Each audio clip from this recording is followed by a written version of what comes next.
I, Violet Brown, have been with Albert Paterson for 10 years. I said to him, Albert, I'm pregnant. The files in his hand dropped, and he frowned unhappily. Albert said, stop joking. You should know this is a critical moment for my company's IPO. I don't plan to have kids. I said, it's okay. Your career is important then. I smiled gently.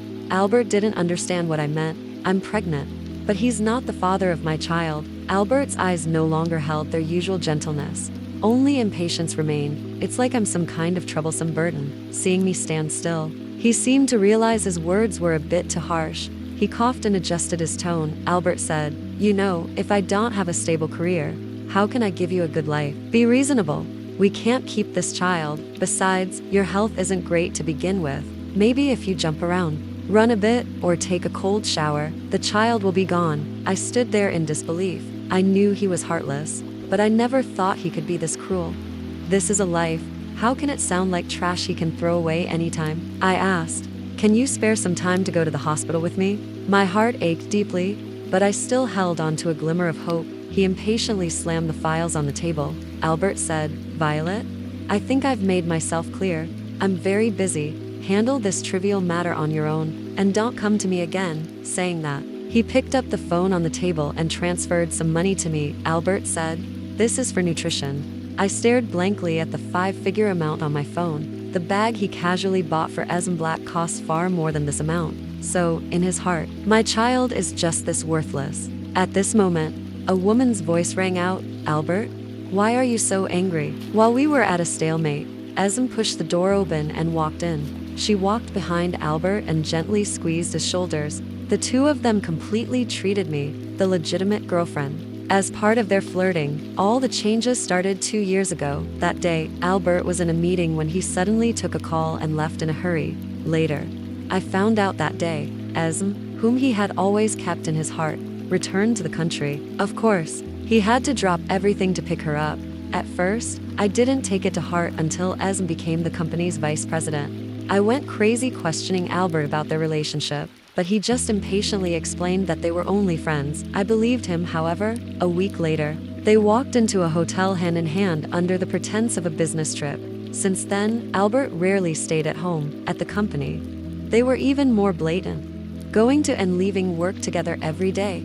Everyone at the company thought they were the real couple. I coldly said, I didn't expect Ms. Black's habit of getting cozy with other men hasn't changed. Esm's face instantly turned red, and tears welled up in her eyes. It was as if she had been wronged. Sure enough, Albert's face turned grim. Albert said, how can you talk like that? This company owes a lot to Esm's help, otherwise, how could you afford such a good life? Instead of thanking her, you dare to talk back to her. I couldn't help but laugh, thinking, thanks to her? Did Albert forget how, in the early days of starting the business, I stayed with him working overtime at the company every day, running around for deals, and drinking so much at dinners that I ended up with a stomach bleed. A deep sadness welled up in my heart as I slowly looked up at him. I asked, Albert, who is more important, her or me? Albert didn't even glance at me. He said, since when did you become so unreasonable? I knew there was no point in continuing the conversation, so I grabbed my bag and walked away. Behind me,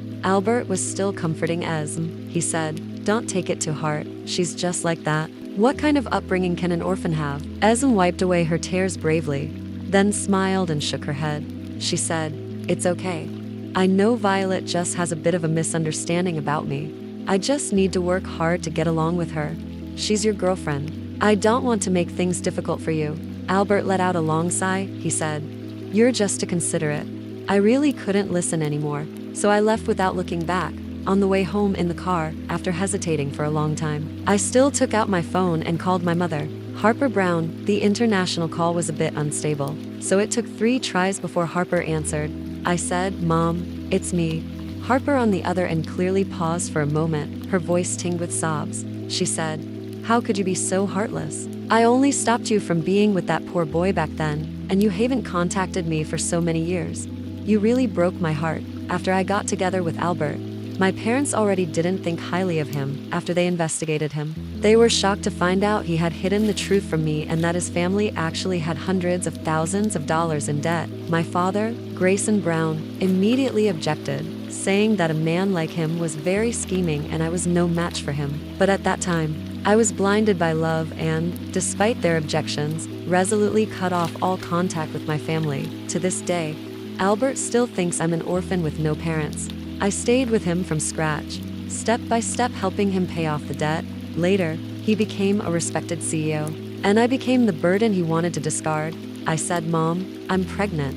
Hearing what I said, there was a loud crash from Harper's side, probably from falling to the ground. After a long silence, Harper finally sighed. She said, "Since you've decided, come back to Paris in 3 days. Just let me take care of you." After hanging up the phone, I felt really upset. I thought, in this world, being a daughter to my parents is truly the easiest. I thought, "Albert, since you don't cherish me, I'm leaving." When I got home, the house was indeed still empty and cold. Albert's last visit seemed to be half a month ago. I gave a bitter smile, then put down what I was holding. Just as I was about to freshen up, I suddenly received a message from a friend. Esm is so shameless, posting something like that on Instagram. Curiously, I opened Esm's Instagram, only to be hit directly by a photo. In the photo, she was taking a selfie in the hotel mirror, almost topless, and the man facing away from the camera was holding her tightly.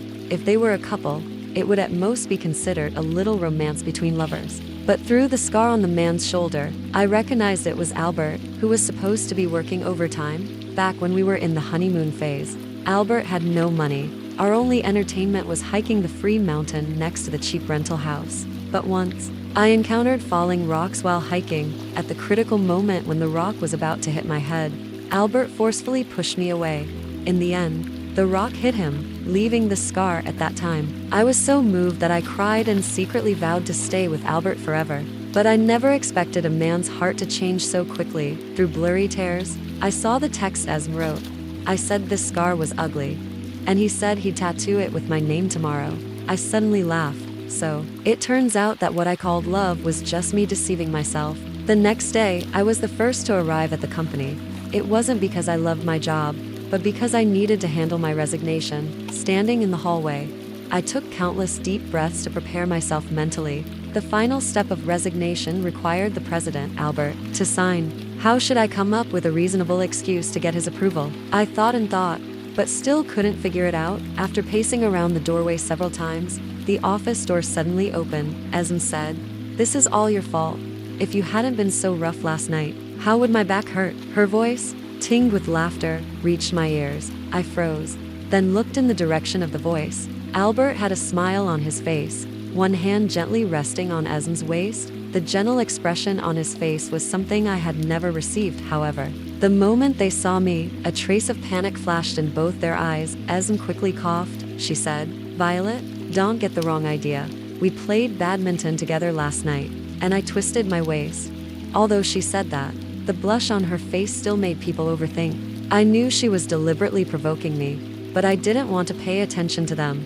I just handed the document to Albert. Then, I said, "Sign it." Albert frowned and looked at me. He said, "Haven't I already signed all the documents? What new business do you have now?" As he spoke, he was about to flip through the document. My heart instantly tensed up, and my mind was racing. I was thinking about how to answer his question later, but I didn't expect Esm to snatch the document away the next second. Esm said, "I remember this. It seems like business that should be been handled long ago. It's just that the other partner kept delaying. Now, we can finally get rid of her. Albert, go ahead and sign it." I immediately realized she was insulting me. Yes, I should have parted ways with Albert long ago. It was always me who didn't want to leave. Albert said, "So that's how it is? Then I'm relieved. You're always reliable." At this moment, his eyes were filled with affection. He no longer wanted to delve into the contents of the document and simply signed his name. The weight in my heart suddenly lifted. I let out a deep breath. I am finally free. Seeing how relaxed I was, Albert looked a bit puzzled. He asked, "Is this document important to you? Why do you have that expression?" I looked down at the ground then. I said, "Of course, it's very important." Albert glanced again at the document in my hand, but out of trust for Esm, he didn't ask anything. Esm clutched her waist in pain, while Albert glanced at me. He asked me tentatively, "Violet, Esm is already in pain. It shouldn't be a problem if I massage her, right? After all, she still has to negotiate business for the company this afternoon." I said. Of course, no problem. You're good partners. Helping each other is the right thing to do. I smiled very innocently. My goal was achieved. Who would still bother with him?